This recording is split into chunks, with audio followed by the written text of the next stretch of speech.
In the autumn of 1347, a small fleet of trading galleys came into the harbor at Messina, in Sicily. They had sailed from the Black Sea, and when the harbor officials went aboard, they found most of the crews already dead at their posts, and the few men still alive covered in black swellings and bleeding under the skin. The authorities did the sensible thing. They ordered the ships back out of the harbor immediately. It was already far too late. Within months, the sickness had spread the length of Italy. Within 4 years, it had reached almost every corner of Europe and killed somewhere between a third and a half of every human being on the continent. But this is not really a story about how many people died. It is a story about what a handful of frightened port officials invented in response. An idea so effective that we are still using it today, 7 centuries later, in every country on Earth. And the strangest part of the whole thing is this: the reasoning behind it was completely, catastrophically wrong. They had no idea what caused the plague, not the faintest idea. And they built the right answer anyway. A quick warning before we go further: this one is grim, and every word of it is true. Let us start with what it actually did to a person, because the speed of it is what shaped everything that followed. The bubonic plague announced itself with a fever and a terrible weariness. Then came the swellings, hard, painful lumps in the groin, the armpits, the neck, sometimes growing to the size of an apple. These are the buboes that give the disease its name. Beneath the skin, blood vessels failed, leaving dark patches spreading across the body, and in a great many cases, the whole process took only a few days from the first symptom to death. There was also a second, worse form. When the infection reached the lungs, it became pneumonic plague, and at that point it no longer needed fleas or rats or any intermediary at all. It could pass directly from one person to another on a cough, and it killed almost everyone it touched, often within a day or two. Now consider what that looks like from the inside, in a 14th century town. A man is well at breakfast, ill by evening, and dead within 3 days. His neighbors who sat with him follow him within the week. There is no explanation. There is no pattern anyone can see. Chroniclers of the time wrote that people went to bed healthy and were buried before they woke. And while that is an exaggeration, it captures the thing exactly. The horror was not only the dying, it was the speed and the total absence of any visible cause.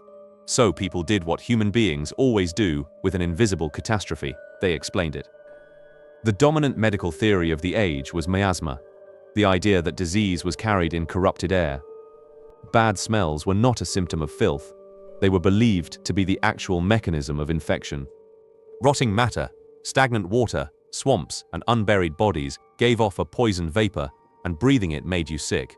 It is easy to see why this was persuasive. Plague spread fastest in exactly the crowded, filthy, foul-smelling places you would expect, and the connection seemed obvious.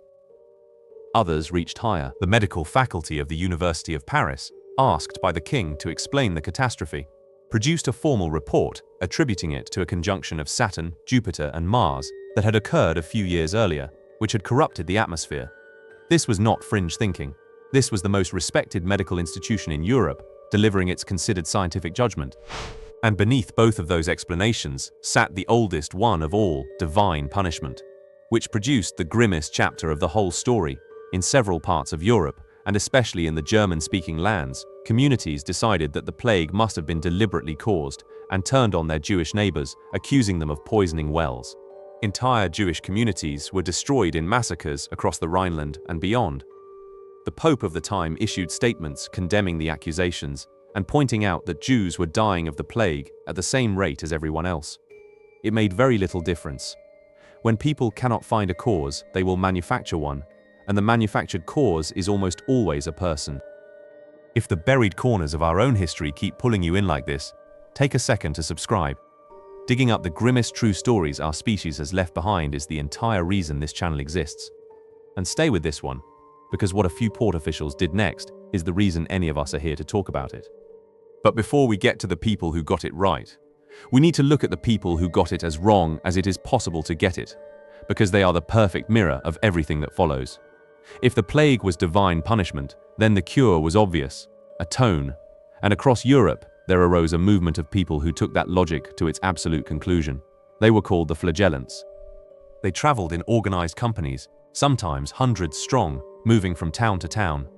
They would enter a marketplace, form a circle, and publicly whip themselves, with knotted cords, often with small iron points worked into the ends, while chanting and praying, sometimes for hours, sometimes for days at a stretch. The idea was that by taking the suffering onto themselves, publicly and visibly, they might satisfy the anger they believed had caused the plague and lift it from everyone. Crowds gathered to watch. Some towns welcomed them as saviors. And the movement grew large enough and radical enough that the church, which had initially tolerated it, eventually condemned and suppressed it, partly because these companies had begun attacking clergy and, in several places, leading the massacres of Jewish communities we just described. But here is the part that should stop you cold. Consider what a flagellant company actually was, in purely physical terms. It was a large group of people in close and constant contact with one another, traveling continuously between population centers during an epidemic and drawing dense crowds in every marketplace they entered. They were, without knowing it, one of the most efficient disease transmission systems anyone could have designed. There is a strong likelihood that these processions spread the very plague they had assembled to stop, carrying it from town to town along their route. That is what a wrong theory looks like when it is followed with total conviction. And it is worth holding that image in mind for the next few minutes, because what happened in a few port cities was built on a theory that was every bit as wrong, and produced the opposite result entirely. First, though, we have to deal with the most famous image of this whole period, because almost everything you think you know about it is slightly off. The plague doctor. The long waxed coat, the wide-brimmed hat, the cane, and above all that terrible beaked mask with its glass eyepieces. It is the single most recognizable costume in the history of medicine. Here is the first thing worth knowing. It is almost certainly not from the Black Death at all. The costume as we picture it is generally credited to a French physician of the 1600s, roughly 3 centuries after the plague first arrived in Europe. Every film and painting that puts that mask into a 14th century street is showing you an anachronism. The second thing is what the beak was for. It was not decoration, and it was not intended to frighten anyone. The beak was a filter. It was packed with dried flowers, herbs, spices, camphor, vinegar-soaked sponges, anything strongly aromatic. Because if you believe that disease is carried in corrupted air, then the logical protective measure is to place a barrier of good, clean, powerful scent between that air and your lungs. The mask was a respirator built on entirely the wrong theory. And here is where it becomes genuinely interesting. The theory was wrong. The device partly worked anyway. A full-length waxed leather coat, gloves, boots, a hat, and a mask covering the entire face is, whatever the reasoning behind it, a fairly effective barrier against fleas, which is what actually carried the bacterium. These physicians built protective equipment for an imaginary threat and accidentally protected themselves against the real one. Hold onto that idea, because it is about to happen again on a vastly larger scale. Because in the middle of all this, a handful of port cities did something that had never been systematically done before in human history. They started counting days. The first recorded example comes from Ragusa, the city we now call Dubrovnik, on the Adriatic coast. In 1377, the city council passed a law stating that any ship or traveler arriving from a plague-affected area could not enter the city directly. They had to wait in isolation, on a nearby island or at a designated site, for 30 days. The period was called a Trentino, from the Italian for 30. Read that again, because it is one of the most important laws in the history of public health, and it was passed by a small trading republic that had no idea what a bacterium was. Over the following decades, other cities copied it: Venice, Genoa, Marseille, and somewhere in that process, the waiting period was extended from 30 days to 40. 40 days in Italian is 40 giorni, and from that phrase comes the word we have used ever since: quarantine. Why 40? Not, unfortunately, because anyone had measured the incubation period of anything. The likeliest explanations are cultural and religious. 40 days had enormous symbolic weight in the Christian world: the flood, the desert, Lent. There were also older ideas in Greek medicine about 40 days being the point at which an acute disease resolved. Nobody arrived at 40 through experiment. They arrived at it through symbolism, and it happened to be long enough. The cities built the infrastructure to enforce it. Venice established isolation hospitals on separate islands in the lagoon, the Lazarettos, named after the island of Santa Maria di Nazareth, which became one of the first purpose-built quarantine stations in the world. Arriving ships anchored offshore. Passengers and cargo were unloaded, aired, and held. Goods believed to trap bad air, cloth, furs, feathers were spread out and ventilated for weeks. Health passes were issued. Officials with the power to turn away an entire fleet were appointed and given real authority. And it worked. Not perfectly and not everywhere, but it demonstrably worked. Cities that enforced maritime quarantine rigorously were, over the following centuries, hit less often and less catastrophically than cities that did not. It became the single most effective public health measure available to Europe, and it remained so for the next 500 years. Now hold both halves of this in your mind at once, because this is the heart of the story. Every single justification for quarantine was wrong. They thought they were containing corrupted air. They believed that plague traveled as an invisible poisonous vapor clinging to cloth and cargo, that it could be dispersed by ventilation and neutralized by strong smells, and that 40 days was the right number because it appears in scripture. Not one of those beliefs is true. And yet the practice built on those false beliefs was correct. If you take a group of people who may be carrying an infectious disease and you separate them from everyone else for longer than the disease takes to declare itself, it does not actually matter what you think the disease is. The intervention works on its own terms. The mechanism does the work whether or not you understand the mechanism. This is the exact mirror image of bloodletting. There, a beautiful and completely wrong theory produced a treatment that harmed people for 2,000 years. Here, an equally wrong theory produced an intervention that saved a staggering number of lives. The difference was not the quality of the reasoning. In both cases, the reasoning was nonsense. The difference is that quarantine was doing something that happened to be true regardless of the story attached to it. The enforcement, it has to be said, was frequently brutal. Quarantine is a benign word for what was often a sentence. In outbreaks across Europe, infected households were sealed shut with the healthy family members still inside, a cross or a mark painted on the door, and guards posted to make sure nobody left. Everyone in that house lived or died together. Ships were turned away from ports and left to drift with the sick and the well aboard. Whole villages were cordoned off and simply left to it.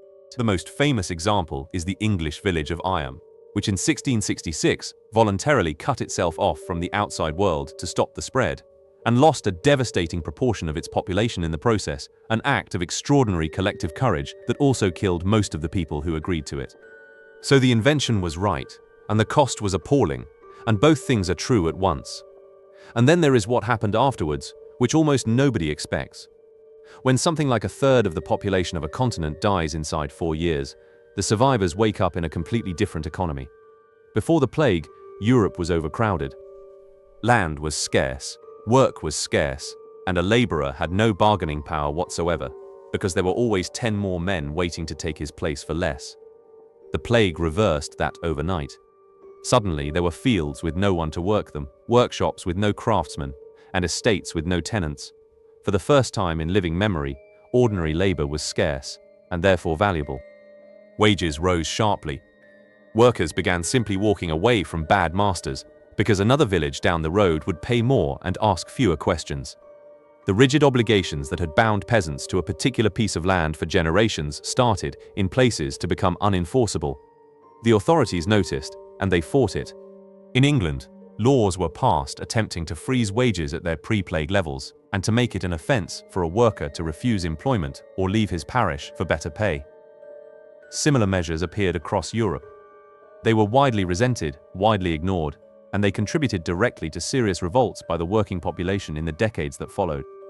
The old order did not collapse in a single moment, and historians still argue about exactly how much of the change to credit to the plague and how much to forces already in motion. But the direction is not really in dispute.